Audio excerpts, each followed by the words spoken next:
Əvvəl bir şey oldu. Yok yok sen neyse oldun kimse bak.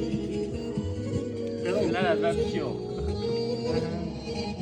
Bulama yedi. Tipo. Kulaklar gitti. Ne bir şey var? 3-4 lira gayret alıyor. 3-4 lira. Ya bundan sıkıntı gayret.